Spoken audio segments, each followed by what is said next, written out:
존경하는 주권자 시민 여러분, 의장님과 의원님 여러분, 더불어민주당 민형배입니다. 먼저 이 나라의 주권자 여러분께 윤석열 검찰 독재가 이토록 난동을 피우는 동안 제대로 제압하지 못한 데 대해 사과 말씀드립니다. 대한민국이 지금 너무 위태롭습니다. 백척간도에 겨우 발가락 끝 하나로 버티고 있는 형국입니다. 동네 가게들이 한 집 걸로 문을 닫습니다. 영세 소상공인은 매출 감소, 인건비와 이자 상승 등 삼중고의 허덕입니다. IMF, 코로나19 때보다 더 큰 재앙 같다고 호소합니다. 검찰 독재는 경제만이 아니라 시민의 삶 자체를 위협합니다. 이태원 참사, 오송 참사, 최상병 순직 등 모든 사회적 이슈에서 생명과 안전이 뒷전입니다. 의료 체계마저 완전히 파탄냈습니다. 의료 선진국 대한민국이 무너지고 있습니다. 아프지 마세요가 인사말이 되는 시대입니다. 시민을 죽음으로 내모는 나쁜 대통령 때문입니다.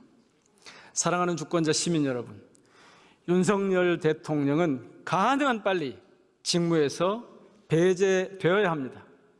국정 전반을 후퇴시키는 파탄으로 내모는 마이너스의 손이 되었기 때문입니다. 지금 탄핵이나 직무배제 사유는 차고 넘칩니다. 헌법 유린과 대통령 부인의 국정농단, 무책임한 전쟁 책동 발언, 코스피 폭락 등 제가 뽑은 이유만 해도 22가지나 됩니다. 마음만 먹으면 100가지도 더 추려낼 수 있습니다. 특히 대통령의 거짓말은 도저히 용납할 수 없는 지경에 이르렀습니다. 정치 브로커와 국정농단을 공모한 자신의 육성마저 인정하지 않고 있습니다.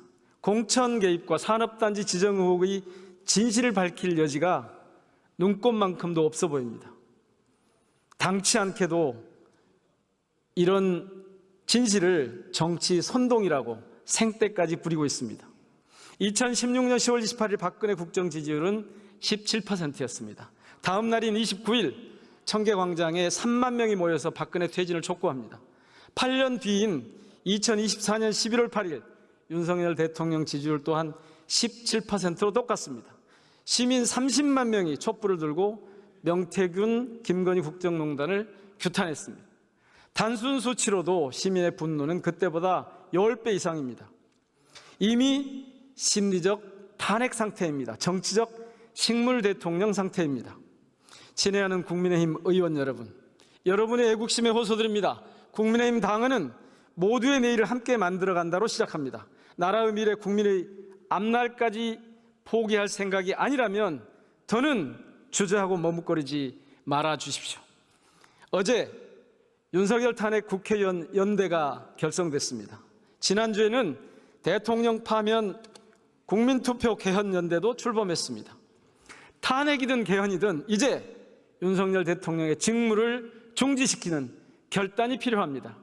이미 국회의원 43명이 탄핵 국회의원 연대에 이름을 올렸습니다. 동참해 주십시오.